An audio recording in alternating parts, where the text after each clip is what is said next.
Right, John, best memory of your time at Cheltenham Town? I think it's got to be winning the promotion. I think it's got to be that final whistle when you know you've actually done it, and just seeing the look on people's faces and people not knowing where to go. People off the bench, you know, the coach driver, the youth coach, people like that. They're all round about the place, and the excitement levels that they had. And like I say, that mentioned earlier about Brian Forsbrook being in tears at the end of it because he'd been at the beginning of the youth policy at the club, and something that happened very special. Yeah.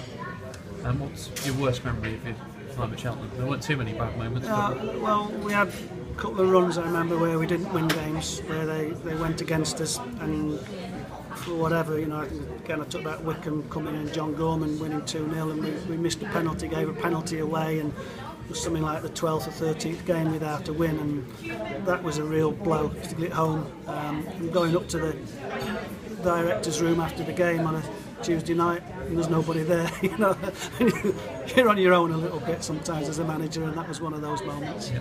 Okay. What do you think is the best performance of your time as Cheltenham manager? Again, I've chatted to you about that. I think it's got to be the mindset of winning that cup replay at Chester, when we knew the winners had got Newcastle United with the big names like Shearer and Souness, etc., coming in to play us, and that would have been a massive game for Chester to hold, and we managed to win the replay away from home under great duress, and I think that had a massive part to play in the rest of the season, not just getting into the next round of the cup and having that little bit of recognition.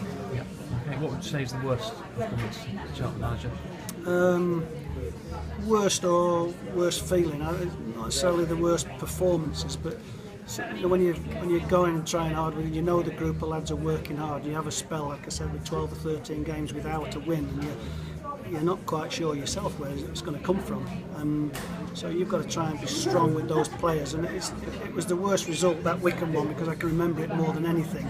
But coming at the end of another 12 games without victory, you're wondering where the next one's going to come from. So there's a few in there where you're looking at people around you and saying, where's your strength? So not the worst performance as much as the worst time. Yeah. Okay. Who do you think's your best signing as Cheltenham Town manager? Yeah, I think I've got to say Stephen Gillespie, simply because we paid 10,000 for him and he was sold for 350, I believe. So, you know, in terms of strength like that, it was a massive deal, and Stephen did well for himself. And he'll be the first to say that Ian Weston helped him a great deal. He got 19 goals, I think, in the year that I left, and was transferred, and Ian had kept him on that pitch with his injury situation, free from anything. So he was a good signing. But then, you know, you bring people like K.O. DJ in, into your club, and you think, what can I do with him? Can we develop him? And we got quite an interesting player out of Kay. He was sometimes up and down with his performances, but delight to work with, good lad to work with. Yeah, and you obviously got more right than wrong because you got promoted. But if there was somebody that didn't quite come off for you, who would you say? It's tricky, that one. I don't think I'm going to say on that. I think that's a little bit unjust, or a little bit harsh on people, because even us as managers can go into clubs and not make it. You know, the England manager had 6 months at Liverpool and didn't quite click off there, so it's a bit tough to mention on a player, but it's not an easy one for me to think of either at the minute. Okay, John. It might be Stephen Gillespie again, but who do you think was the biggest bargain as a signing as your manager? Well, Stephen, in that respect, in that financially he was a good one, but JJ Melligan was an interesting signing for me. He proved a challenge. He was a challenge for us all, even you guys, trying to get interviews with him. But when he really knuckled down to play, JJ could play. He just had a few other demons that he found difficult to deal with. But he's an interesting signing. Maybe not the best, but one that made me work hard. Okay. Best opposition player. Is there anyone that you always thought, you know, whenever we come up against him, he always seems to do well against us? Not that springs to mind. It's harsh, that, because players are probably not that normal to stay with teams for a long period of time in the lower leagues and stuff like that. I always pay, I think, special attention to people's forwards because they're match winners, and I think the lads will tell you we did quite a lot of defensive work, particularly when Keith was working with them. So whoever we we paid a lot of attention to opposition forwards, knowing, or hopefully knowing, that within our group we had 3 or 4 or 5 players that could produce goals at the other end. So that, without naming names going into that, I think other people's forwards frightened us a little bit. Yeah. Who do you think was the biggest joker in the dressing room? John Finnegan will laugh if I mention his name, but he was my captain. He was sly.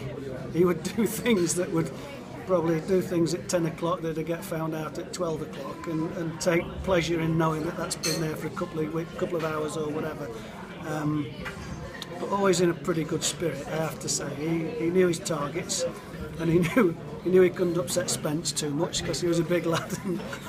But at the same time, he could get a bit of a trick played, and I liked Finners because he was sly. He wasn't right up front and in your face. He had a bit of craft about his tricks and his jokes. He was a good lad. Okay. What do you think is the best thing about being Cheltenham Town manager? The biggest thing for me was the camaraderie of the players and the staff. You know, we had a lot of staff around the place who weren't all full time, obviously, but you know, we had a couple of doctors who cared about the team, cared about the club. We had a kit manager and Mike and John, the groundsman, who travelled to every game and looked after the players, looked after the things that happened, the pitch, the kit. Those were the people, that really strong group of lads. You know, Roger Hyatt, who looked after the youth boys and the under-14s, etc., cared about them and the football club all in general. And we worked hard at getting that off-pitch group together, in the hopeful knowledge, and it did work, but the hopeful knowledge that would work with the group that was on the pitch. So, you know, there was a lot of tightness around the club altogether. Yeah, I know how much you enjoyed it, but if there's one thing the worst thing about managing Cheltenham Town, what would you say that is? The toughest thing, let's make it the toughest thing rather than the worst, because it's not the worst, but you knew it was difficult to move it forward in probably the way that Yeovil have just found it difficult to get into the Championship and have come back down again. But it was tough to take it the next stage, because when we had some success with it, people like Coyote and Grant McCann were taken by other people, Brian Wilson, you know, other people higher up who could afford to buy them, pay them a bit more money that our club couldn't do and shouldn't do either. You know, but we couldn't do it at the time, so you tended to lose your best players whenever some success was evident. Yeah. Okay. What was your favourite grounds? Did you have any favourite grounds going to at Cheltenham? Yeah, I like to go to the big grounds. I like to go to places like Huddersfield and say, come on then, you know, because the expectancy with respect to their supporters were that they were going to beat little old Cheltenham. You know, we always went in as the little old team from wherever, and going to Swansea's new ground and winning 2-1 was brilliant. You know, it was great. It was a massive ground. It was brand new. They were the up and coming team of the year really in any league, and we went there and managed to beat them. So going to those big places where you are expected to be fodder really, and coming away with a result and saying, yeah, there you go, we're not as bad after all. Yeah. Do you want to say worst ground? Was there anywhere that you, either for results reasons or just, you know, didn't really enjoy going there? Didn't seem to get a result? No, I never thought that way about grounds, so I can't really answer that. I'd be plucking at straws really. Okay, and the last one, John, was there anyone particularly you enjoyed taking on the touchline, you know, opposition manager that you had good rapport with, or that you really enjoyed testing yourself against during your time at Cheltenham? Boston United was quite good. I remember I think we got a draw at Boston United and walking off with their manager, I'll let you name him, it's okay, and he was giving me some grief about how lucky we were and what we'd done, and I said, that's just how we play, it's just how it is. We've managed to get a point off you and we're off home. And that was, although they were not a big club, they expected to beat us, and even their manager was a little bit annoyed. I have to say I get on pretty well with him now, but at that stage it was quite interesting getting a result against them. I remember beating them at home as well, 1-0. They were about 6'5" and we averaged about 5'10", but we tried to keep the ball on the floor and play some good football, and we nicked a 1-0 win, and quite nice feelings because they were a little bit more agitated probably as managers and coaches than other clubs. Yeah, brilliant. Cheers, John. Don't upset him, will you?